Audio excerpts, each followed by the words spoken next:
ओम नमो भगवते वासुदेवाय। ओम नमो भगवते वासुदेवाय। ओम नमो भगवते वासुदेव। नारायणं नमस्कृत्य नरं चैव नरोत्तमं देवीं सरस्वतीं व्यासं ततो जयमुदीरये। नष्टप्रायेषु भद्रेषु नित्यं भागवत सेवया भगवती उत्तमश्लोके भक्तिर्भवति नैष्ठिकी। नमो विष्णुपादाय कृष्णपृष्ठाय भूतले श्रीमते भक्तिवेदांत स्वामिनिति नामिने। नमस्ते सारस्वती देवे गौरवाणी प्रचारिणे निर्विशेष शून्यवादी पाश्चात्य देशतारिणे। श्रीमद् भागवतम स्कंद 1 अध्याय 6 नारद तथा व्यासदेव का संवाद। श्लोक संख्या 29। कल्पान्त इदम् आदाय शयाने अम्बुशूदन्वः शीशयीशो अनुप्राणम् विवि विविशे अंतरहं विभो। कल्प के अंत में जब भगवान नारायण प्रलय के जल में लेट गए, तब ब्रह्मा जी समस्त सृष्टिकारी तत्वों सहित उनके भीतर प्रवेश करने लगे और उनके श्वास से मैं भी भीतर चला गया। तात्पर्य: नारद ब्रह्मा के पुत्र के रूप में उसी तरह विख्यात हैं जिस प्रकार भगवान कृष्ण वसुदेव के पुत्र के रूप में। भगवान तथा नारद जैसे उनके मुक्त भक्तगण इस संसार में एक ही विधि से प्रकट होते हैं, जैसा कि भगवद गीता में कहा गया है। भगवान का जन्म तथा उनके कार्यकलाप सभी दिव्य होते हैं। अतः प्रामाणिक अभिमत के अनुसार ब्रह्मा के पुत्र के रूप में नारद का जन्म भी दिव्य दिव्य लीला है। उनका प्राकट्य तथा तिरोधान व्यवहारिक रूप से भगवान के समस्तरीय है। अतः भगवान तथा उनके भक्त दिव्य व्यक्ति के रूप में एक साथ एकमेव तथा भिन्न है। वे एक ही कोटि की दिव्यता से संबंधित हैं। श्री प्रभुपाद की जय। तो यहाँ इस श्लोक में नारद मुनि व्यास देव जी को बता रहे हैं कि किस प्रकार से उन्होंने शरीर छोड़ा और शरीर छोड़ने के बाद में दिव्य शरीर प्राप्त किया। और उस समय प्रलय का समय आ चुका था। तो प्रलय भी कई तरह की है। एक तो होता है कि जो फाइनल प्रलय होती है, फाइनल प्रलय जब होती है तो ब्रह्मा जी का जब समय पूरा हो जाता है, उनके 100 साल पूरे हो जाते हैं, तब फाइनल प्रलय होती है, पूर्ण प्रलय। उस समय सब कुछ जितने भी ब्रह्मांड हैं, करोड़ों करोड़ों ब्रह्मांड हैं, सारे के सारे भगवान कारणोदक विष्णु या महाविष्णु बोलते हैं उनको, उनके अंदर प्रवेश कर जाते हैं उनके श्वास के साथ। इस बात को ब्रह्मा जी बताते हैं स्वयं ब्रह्म संहिता में। यस्येक निःश्वसित कालं तथावलम्बे जीवन्ति लोम विलजा जगदण्डनाथ विष्णुर्महान स यस्य कला विशेषो गोविंदमादि पुरुषम तमहम भजामि। उस श्लोक में बताते हैं ब्रह्मा जी कि यस्येक निःश्वसित कालं तथावलम्बे, कि भगवान महाविष्णु के एक निःश्वसित काल, निश्वास काल यानी श्वास को छोड़ना और फिर वापस लेना, उसका जो अंतराल है दोनों के बीच का, श्वास को छोड़ना और वापस लेना, उसको निश्वास काल बोलते हैं। छोड़ना श्वास को बाहर और फिर थोड़ी देर बाद वापस लेना, जैसे हम लोग लेते हैं, तो उसको निश्वास काल। तो यस्य यस्य का निश्वसित काल, यस्य यानी जिनके, यस्य एक, एक यानी एक, जिनके एक निश्वास काल, यस्य एक निश्वसित कालम अथावलंबे जीवंती लोम विलिजा जगदंडनाथ, तो जिनके एक श्वास काल तक यानी श्वास छोड़ना और वापस लेना, वो जो अंतराल है, ड्यूरेशन है समय का, श्वास का, कह रहे हैं उसके बीच में जीवंती लोम विलजा जगदंडनाथ, जगत अंडनाथ, यानी इस ब्रह्मांड का जो नाथ है ब्रह्मा जी, उनका जीवंती, वो प्रकट होते हैं और जीते हैं अपनी पूरी लाइफ, और लोम विलजा, और सब कुछ वापस फिर लय हो जाता है उनके।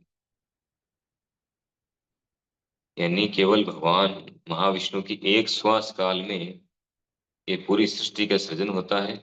ब्रह्मा प्रकट होते हैं, सारा कार्य होता है, ब्रह्मा जी पूरा सृष्टि को चलाते हैं, 100 साल अपने पूरे करते हैं, और कर करा के लास्ट में सब कुछ प्रलय होती है वापस, और सब कुछ उनके अंदर चला जाता है महाविष्णु, केवल मात्र भगवान महाविष्णु की एक श्वास काल, तो उसको बोलते हैं पूर्ण प्रलय। दूसरी आती है आंशिक प्रलय। आंशिक प्रलय आती है जब कल्पांत है ना, इसमें कहा गया कल्पांत इदम आदाय। कल्प यानी ब्रह्मा जी का जो एक दिन है, ब्रह्मा जी का 12 घंटा एक दिन, तो ब्रह्मा जी का जब 12 घंटे पूरे होते हैं तो हमारे 430 करोड़ वर्ष पूरे हो जाते हैं, यानी 1000 चतुर्युग बीत जाते हैं। सत्य त्रेता द्वापर कली, 1000 1000 टाइम्स रोटेट हो चुके होते हैं। तो ये 1000 टाइम रोटेट होते हैं तब ब्रह्मा जी के 12 घंटे होते हैं, यानी 430 करोड़ वर्ष हमारे। तो ब्रह्मा जी का जब दिन पूरा होता है तब प्रलय आती है, आंशिक प्रलय। और उस प्रलय में क्या होता है कि इस केवल इस ब्रह्मांड में, हमारे इस ब्रह्मांड में, जिस ब्रह्मांड में होता है वो ब्रह्मा जी का दिन पूरा होता है, उस ब्रह्मांड में ब्रह्मा जी सारे सृष्टि तत्वों को लेकर के और सारे जीवों को लेकर के, और भगवान गर्भोदक्षाई विष्णु, यानी जो ब्रह्मांड के अंदर बॉटम में रहते हैं, नीचे आधा ब्रह्मांड जल से भरा हुआ है और उस जल में वो लेटे हुए शयन कर रहे हैं। तो उन भगवान गर्भोदक्षाई विष्णु जो ब्रह्मा जी के सोर्स हैं, जिनकी नाभि से कमल पुष्प निकलता है और ब्रह्मा जी प्रकट होते हैं, तो उन गर्भोदक्षाई विष्णु में प्रवेश कर जाते हैं ब्रह्मा जी, सब कुछ लेकर के। करें कि कल्प के अंत में जब भगवान नारायण प्रलय के जल में लेट गए, तब ब्रह्मा जी समस्त सृष्टिकारी तत्वों सहित उनके भीतर प्रवेश करने लगे। सारे सृष्टिकारी जो तत्व हैं, जो 24 तत्व हैं, उन सबको लेकर के ब्रह्मा जी सारे जीवात्माओं को लेकर के उनके अंदर प्रविष्ट हो जाते हैं। तो कहते हैं कि प्रवेश करने लगे, उनके श्वास से मैं भी भीतर चला गया। यानी भगवान गर्भोदक विष्णु जो श्वास खींचते हैं तो सब कुछ अपने अंदर ले लेते हैं। नारद मुनि कह रहे हैं कि मैं भी उनके अंदर चला गया। फिर जो है 430 करोड़ वर्षों तक रात्रि रहती है ब्रह्मा जी। ये जो समय है, वापस श्वास छोड़ेंगे वो सब कुछ प्रकट करेंगे, तब तक ब्रह्मा जी की रात्रि रहती है। तो ब्रह्मा जी की रात्रि यानी 430 करोड़ वर्ष की रात्रि, 12 घंटे, जितना लंबा दिन उतनी लंबी रात्रि। तो तब तक कुछ नहीं होता इस ब्रह्मांड, सब साइलेंट जोन में चला जाता है। 430 करोड़ वर्षों तक कुछ नहीं होता। जितने जीवात्माएं हैं वो मृत्यु के समय जैसी उनकी कॉन्शियस चेतना थी, बाद में जब वापस से दिन शुरू होता है, ब्रह्मा जी वापस सृष्टि करते हैं, प्रकट होते हैं, सृष्टि करते हैं, तो वापस उन जीवों के पूर्व पूर्व में जो शरीर छोड़ा उस समय जो चेतना थी उसके अनुसार वापस उनको शरीर प्रदान किया जाता है। तो तब तक वो सब सोते रहते हैं, सुप्त अवस्था में रहते हैं, भगवान के अंदर, भगवान गर्भोदक विष्णु के शरीर में। तो यहाँ पर इसको बोलते हैं आंशिक आंशिक प्रलय। एक होती है नित्य प्रलय। नित्य प्रलय यानी प्रतिक्षण प्रलय हो रही है, हर क्षण जो है, जैसे हमारा शरीर है, हमारा शरीर हर क्षण मृत्यु की ओर जा रहा है। जन्म के साथ ही एक्सपायरी डेट निश्चित है, फिक्स है। जन्म लेते ही मृत्यु भी निश्चित है, इस टाइम मरेगा व्यक्ति। तो उसके अनुसार हम देखें तो हमारा एक एक क्षण जो बीत रहा है वो काउंटडाउन चल रहा है। यानी हमारी जो लाइफ है, जितनी लाइफ है, टाइम है, उसमें से कम होता जा रहा है, समय कम होता जा रहा है, यानी हम मृत्यु की ओर बढ़ रहे हैं, हर क्षण हम मृत्यु की ओर बढ़ रहे हैं। तो इसको बोलते हैं नित्य प्रलय। हर वस्तु के साथ ऐसा हो रहा है, हर व्यक्ति के साथ, हर वस्तु के साथ, जो भी कोई कुछ है भौतिक जगत में, सब में परिवर्तन होता है। बनता है, फिर धीरे धीरे धीरे धीरे खत्म होके अंत में नष्ट हो जाता है, चाहे कोई बिल्डिंग हो चाहे कुछ भी। तो नित्य प्रलय, हर क्षण प्रलय हो रही है। तो यहाँ पर एक विशेष बात बता रहे हैं प्रभुपाद जी तात्पर्य में, कि नारद ब्रह्मा के पुत्र के रूप में उसी तरह विख्यात हैं जिस प्रकार भगवान कृष्ण वसुदेव के पुत्र में। भगवान तथा नारद जैसे उनके मुक्त भक्तगण संसार में एक ही विधि से प्रकट होते हैं, जैसा कि भगवत गीता में कहा गया है। भगवान का जन्म तथा उनके कार्यकलाप सभी दिव्य होते हैं। अतः प्रामाणिक अभिमत के अनुसार ब्रह्मा के पुत्र के रूप में नारद का जन्म भी दिव्य लीला है। तो जिस प्रकार जन्म कर्म चय में दिव्यम एवं यो वेति तत्व भगवान कहते हैं, तो केवल भगवान का जन्म जो है दिव्य नहीं है, यहाँ कह रहे हैं उनके भक्तों का जन्म भी दिव्य है। जो भगवान के शुद्ध भक्त हैं वो भी यहाँ आते हैं तो प्रकट होते हैं, अप्रकट होते हैं। उनका जन्म और उनका तिरोभाव दोनों दिव्य होते हैं, साधारण नहीं होते। वो किसी विशेष प्रयोजन के लिए यहाँ पे आते हैं, आध्यात्मिक जगत से उनको भेजा जाता है किसी विशेष प्रयोजन के लिए, और वो प्रयोजन पूरा करके वापस वहीं पे चले जाते हैं। शुद्ध भक्तों में नित्य मुक्त और नित्य बद्ध दो प्रकार के जीव। नित्य मुक्त जो है वो भगवान के धाम में रहते हैं, नित्य बद्ध इस भौतिक जगत में रहते हैं। तो जो नित्य मुक्त जीव हैं वो जब यहाँ पे आते हैं तो बहुत बड़ा अंतर रहता है। अंतर क्या है कि जो नित्य मुक्त जीव हैं वो हर समय कृष्ण चेतना में रहते हैं, कभी भी भगवान को भूलते नहीं। लेकिन नित्य बद्ध जो है वो हर समय भगवान को भूले ही रहते हैं, उनको भगवान याद ही नहीं रहते। तो किसी भक्तों के संपर्क में आकर के जरूर थोड़ा जुड़ करके आगे जाके भक्त बन जाए, मुक्त भी हो जाए। लेकिन जो नित्य मुक्त है वो हर समय कृष्ण चेतना में रहते हैं, कभी भी भगवान को नहीं भूलते। ये विशेषता होती है। अगर भूल जाएंगे फिर नित्य मुक्त नहीं रहेंगे, बद्ध हो जाएंगे। तो कभी बद्ध नहीं होते वो योग माया के नियंत्रण में रहते हैं, वो महामाया के नियंत्रण में नहीं रहते। महात्मा नस्तु माम पार्थ देवी प्रकृति माश्रिता, गीता में भगवान बताते हैं। ये महात्मा कौन है, शुद्ध भक्त कौन है? महात्मा नस्तु माम पार्थ देवी प्रकृति माश्रिता, जो देवी प्रकृति यानी उनकी योग माया शक्ति, आध्यात्मिक शक्ति, आध्यात्मिक प्रकृति के अंडर में है, उसके निर्देशन में जो कार्य कर रहे हैं, देवी प्रकृति में आश्रिता, उसका आश्रय लिए हुए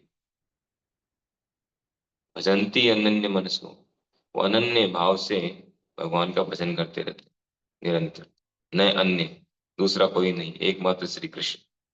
भजंती अनन्य मनसो, तो ये स्थिति है नित्य मुक्त भक्तों की। तो वो यहाँ पर उनका आना और जाना भगवान के ही समान दिव्य है। जैसे भगवान प्रकट होते हैं किसी विशेष प्रयोजन के लिए और वापस वो प्रयोजन पूरा करके प्रकट हो जाते हैं, उसी तरह से शुद्ध भक्तों की स्थिति है। अब इसका मतलब वो ये न समझ ले कि हम ये समझे कि भगवान और वो नित्य मुक्त जीव एक ही प्लेटफॉर्म पर है, एक ही। कैसा है, इन दोनों के जन्म दिव्य है, तो क्या दोनों सेम है? नहीं है, ये फर्क बता रहे हैं। क्या बता रहे हैं कि उनका प्राकृतिक तिरोधान व्यावहारिक रूप से भगवान के सम स्तरीय है। यद्यपि उनका प्राकृतिक और तिरोधान भगवान के व्यावहारिक रूप से भगवान के सम स्तरीय है।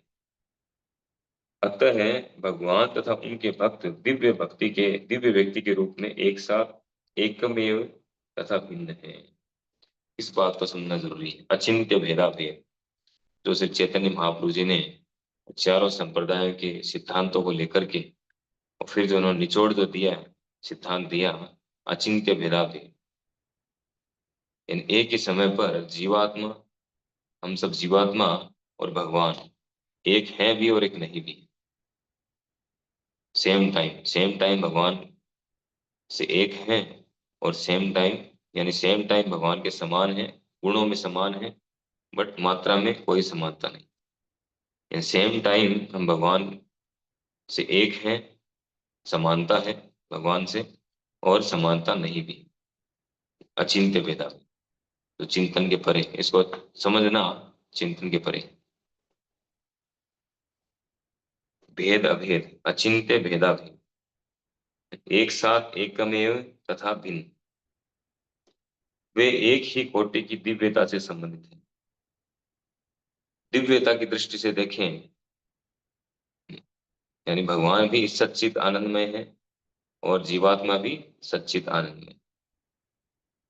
तो मुक्त अवस्था में शुद्ध भक्त हैं, वो उसी धरातल पर होते हैं जिसको वासुदेव स्थिति बोलते हैं, आध्यात्मिक धरातल पर होते हैं। जिस धरातल पर भगवान है उसी धरातल पर वो भक्त हो जाता है, तो वो मुक्त हो जाता है प्रकृति के तीनों गुणों से, शुद्ध भक्त बन जाता है। तो वो भी भगवान के समान धरातल पर आ जाता है, लेकिन मात्रा का अंतर है। गुणों में समानता हो जाती है, मात्रा का अंतर हमेशा रहता है। ऐसा नहीं कि जीवात्मा जो है थोड़ा और प्रैक्टिस करके और प्रैक्टिस करके और प्रैक्टिस करके और वो भगवान बन जाएगा, है? भगवान बन जाएगा वो, ऐसा कभी नहीं होने वाला। वो हमेशा भगवान का दास रहेगा, कभी भगवान नहीं बनेगा। कुछ लोग इसका गलत मीनिंग निकाल लेते हैं, इसलिए प्रभुपाद जी ने इसको क्लियर किया है। तो गुणों में समानता होती है लेकिन मात्रा में समानता नहीं। भगवान में अचिंत्य शक्तियां हैं, अनलिमिटेड पावर उनके पास। जीवात्मा में बहुत ही सीमित शक्ति है, उसकी साइज के अकॉर्डिंग। भगवान विभु हैं, हम अणु हैं। जैसे और कई एग्जाम्पल देके बताया जाता है कि जैसे जीवात्माओं की स्थिति, जैसे सूर्य प्रकाश है, सूर्य प्रकाश में जो पार्टिकल्स होते हैं, है ना, उसके कण, परमाणु उसके, उस तरह से जीवात्माओं की स्थिति है। लेकिन सूर्य से हम तुलना थोड़ी कर सकते हैं, गुणों में समानता है। गुणों में जो सूर्य में जो गुण है, उसके प्रकाश में वो गुण है, लेकिन पावर में कोई समानता नहीं। सूर्य अनलिमिटेड पावर रखता है, करोड़ों करोड़ों अरबों खरबों पता नहीं कितने अनकाउंटेबल हैं, इतने इसमें सूक्ष्म कण हैं उसके प्रकाश में। परमाणु, असंख्य परमाणु। तो सूर्य से कैसे हम तुलना करें उसकी? गुणों में तुलना है, मात्रा में कोई तुलना नहीं। तो इसी प्रकार भगवान से गुणों में हम एक हैं लेकिन मात्रा में एक नहीं है। तो जो शुद्ध भक्त हैं वो गुणों में भगवान के ही समान हो जाते हैं, उस दिव्य स्थिति को प्राप्त कर लेते हैं। फिर उनका जो जन्म है, उनके कार्यकलाप, उनका जन्म सब दिव्य होते हैं, क्योंकि वो हर समय कृष्ण चेतना में रह करके सारे कार्य करते हैं। सारे कार्य उनके आध्यात्मिक होते हैं, भौतिक प्लेटफॉर्म पर नहीं होते। तो वे एक ही कोटि की दिव्यता से संबंधित है। एक ही कोटि, एक ही प्रकार की दिव्यता है दोनों, भगवान में और उनके भक्तों में। इस प्रकार नारद मुनि जी जो है, नारद मुनि ने अपने पूर्व जन्म में अपना शरीर छोड़ा, शरीर छोड़ते ही तुरंत उन्होंने वो दिव्य शरीर प्राप्त हो गया। दिव्य शरीर उनका पूरी तरह से विकसित हो गया। फिर उसके तुरंत बाद जो है प्रलय आई, कल्पांत हुआ, ब्रह्मा जी का दिन पूरा हुआ और सभी कुछ उसमें उनमें प्रविष्ट हो गया, ब्रह्मा जी की सही।